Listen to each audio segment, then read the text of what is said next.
한국보건사회연구원 강주원입니다. 제가 그 그룹홈에 대한 그 원고를 받고 나서 제가 적은 토론문을 이제 작성하기 위해서 다른 여러 자료들을 좀 찾아보았습니다. 그리고 제가 문제점으로 제기한 내용은 크게 이제 세 가지입니다. 첫 번째는 요보 와중에 대한 그 재정의 문제입니다. 재정이 어느 주머니에서 나오느냐는 여러분들에게 크게 관심이 없을 수도 있지만 제가 2004년도부터 지금까지 사회 예산을 분석하는 연구를 지속적으로 수행을 하면서 대부분의 경우 복권기금 예산의 경우에는 그 증감률의 변동이 굉장히 차이가 크게 나타났습니다. 그래서 복권 기금이 가지는 여러 가지 중요성이라든지 기금의 우선순위라든지 기금 안에서의 복지 사업에 대한 그런 관점의 다양한 부분들에 대해서 동의함에도 불구하고 요보 아동 사업에 대해서 복권 기금에서 재원이 조달된다는 부분은 사회복지를 전공한 사람으로서 상당히 좀 우려가 되는 부분이 있습니다. 복권 기금의 특성상 언제 이 기금 사업에서 제외가 될지 혹은 기금에서도 그 예산액의 편성이 크게 증가하거나 크게 감소할 수도 있기 때문에 사실은 그 부분에 대한 우려점이 있습니다. 그래서 복권기금 사업이 아니면 더 좋다라고 개인적으로 생각을 하고 있는데요. 재정을 연구하시는 분들하고도 다양하게 저희가 의견을 수렴해 보았을 때 아무래도 일반 회계 예산보다는 복권기금의 예산이 변동이 큰 것은 사실이다라고 얘기를 합니다. 하지만 그만큼 앞에 발제문에도 나와 있는 것처럼 그만큼 예산을 증액하기 쉬운 것도 사실이라는 얘기를 꼭 단서 조항으로 붙이고 있습니다. 그래서 복권기금에 있는 예산에서 요보와 등에 대해서 지원을 한다고 할 때 이것이 가지는 두 번째 문제점은 주관부처인 보건복지부가 과연 이 사업을 어떻게 장기적으로 설계하고 비전을 준비할 수 있느냐의 문제입니다. 주머니를 관리하는, 예를 들면 가계부를 쓰는 엄마와 소득을 벌어오는 아빠가 다른 경우에 아빠의 수입이 갑자기 줄 수도 있는 상황을 아빠는 알고 있지만 엄마가 모르는 경우가 있을 수 있죠. 그런데 엄마는 미래의 꿈을 위해서 30년짜리 장기 적금을 한 달에 100만원씩 넣는가 갑자기 적금을 들어버려요. 그러면 아빠 입장에서 당황할 수밖에 없죠. 그리고 엄마 입장에서도 왜 소득이 줄 수도 있다는 걸 미리 얘기하지 않았느냐. 그것 때문에 가정경제가 많이 어려움에 처할 수도 있고 단기적인 리스크, 장기적인 리스크가 될 수도 있습니다. 그래서 저는 복권기금이 가지는 문제는 기금 자체의 특성에 따른 것이 조금 작은 반면에 기금을 가지고서 하는 사업의 설계 문제라고 저는 생각을 하고 있습니다. 그래서 장기적인 계획을 수립하는 거, 그다음에 그 장기적인 계획을 우리가 같이 공유를 하는 거, 그리고 그 계획 안에 우리가 같이 들어가 있는 이런 것들이 기금을 운영할 때 적절하지 조금 한계가 있다는 측면을 좀 지적을 하고 싶습니다. 그래서 소관부처인 보건복지부가 계획을 수립하고 그 계획에 따라서 단기적인 시행 계획들을 세우는 과정이 기재부하고도 폭넓게 의견이 교환되고 그리고 여러분들의 의견도 좀 반영이 될 수 있는 그런 루트가 있다면 사실은 복권기금에서 재원을 조달하는 문제가 크지 않을 수 있습니다. 그러니까 그런 부분에 대해서 제가 좀 문제점을 제기를 하고 싶고요. 두 번째는 이제 요보와 등에 대한 그 시설로서 공동생활 가정 그룹홈에 대한 위치를 어떻게 설정할 것인가에 대한 문제를 좀 제기하고 싶습니다. 탈시설화에 대해서는 세계적인 그 흐름에 있지만 제가 지방자치단체에 내려가면 탈시설화 때문에 골치가 아프다는 얘기도 사실은 굉장히 많이 듣게 됩니다. 왜냐하면 예산은 한정되어 있고 부족한 예산을 지원을 더 해주기 위해서 지자체도 노력을 하고 있고요. 그런데 탈시설화가 되면서 시설의 개수는 늘었는데, 그러니까 580개입니다, 310개입니다 하는 시설의 수는 늘었지만 시설을 이용한 아동 수가 급격하게 늘기는 어려운 구조죠. 시설별 정원이라는 게 있기 때문에. 그래서 시설을 우리가 거대 시설을 운영하는 것보다 탈시설이 좋다고 했던 이유들이 있을 겁니다. 우리나라에도 그룹홈을 공식적으로 제도적으로 도입한 이유가 있을 거고요.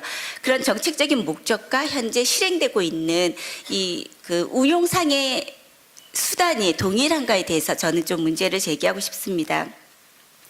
예를 들면 그 아이들이 그룹홈에서 자라는 게 좋으냐, 양육시설에서 자라는 게 좋으냐, 혹은 가정위탁에서 자라는 게 좋으냐, 이런 것들을 그 객관적인 수치, 과학적인 방법으로 이제 계량적으로 나타내기는 굉장히 어려워요. 사실은 굉장히 어렵고 시도할 만한 데이터도 별로 없는 실정입니다.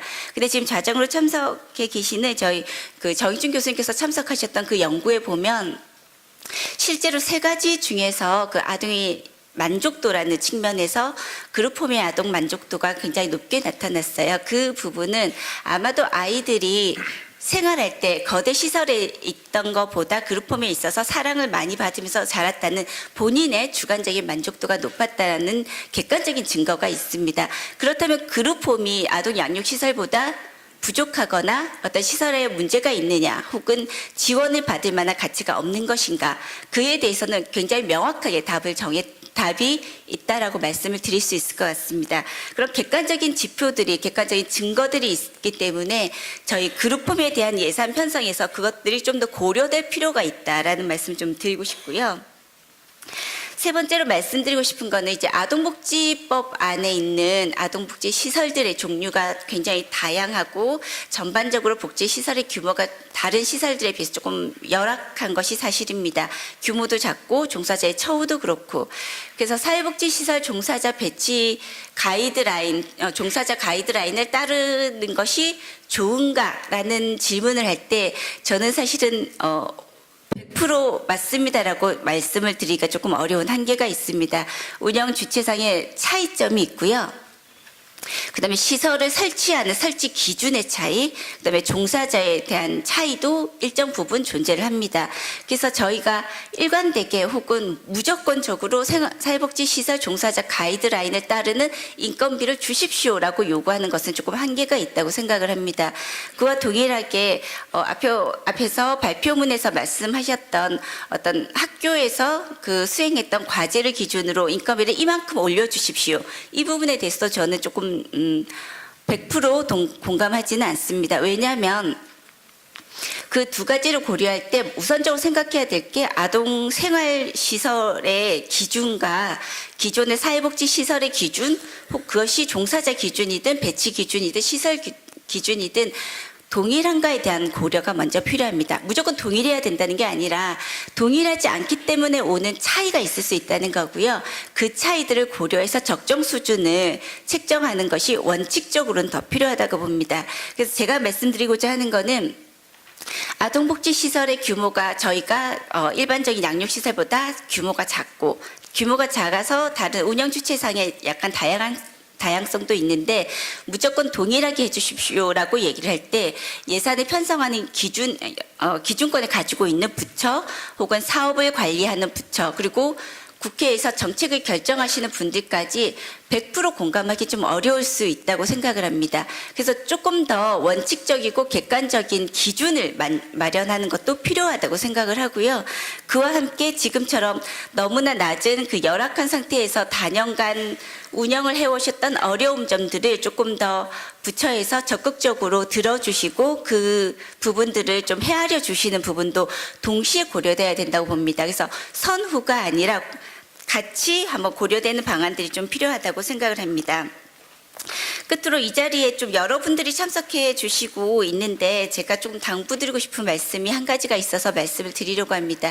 저희가 어떤 그룹홈이든 제가 연구했던 지역아동센터든 어떤 시설에서 그 종사자의 인건비와 관련해서 얘기를 할 때 자주 저희가 부딪히게 되는 한계점이 주로 이제 다른 시설과의 차이가 없거나 아이들이 이 시설을 선호한다라는 근거가 없거나 혹은 예산 편성 기준하고 조금 다른데 저희가 논리적으로 조금 오류가 있거나 한계가 있는 부분들이 있습니다. 그래서 오늘처럼 권리대회를 하시는 부분들도 필요하지만 조금 더 객관적인 수치 그리고 정량적인 내용들이 좀 과학적으로 분석되는 연구들이 있으면 그런 연구들을 부침 자료로 해서 여러분들의 의견을 조금 적극적으로 피력할 수 있는 그런 부분들도 함께 좀 고려를 해보셨으면 좋겠습니다. 그래서 감성적인 부분도 도움을 요청을 하시고 그리고 객관적인 증거도 같이 제출하신다면 시설을 운영하는데 운영비가 얼마인지와 같은 그런 적극적인 그런 수치들이 나올 수 있는 자료들도 한번 같이 검토를 해서 얼마가 필요한지에 대한 이런 내용들이 좀 적극적으로 피력이 됐으면 좋겠다라는 생각이 듭니다. 감사합니다.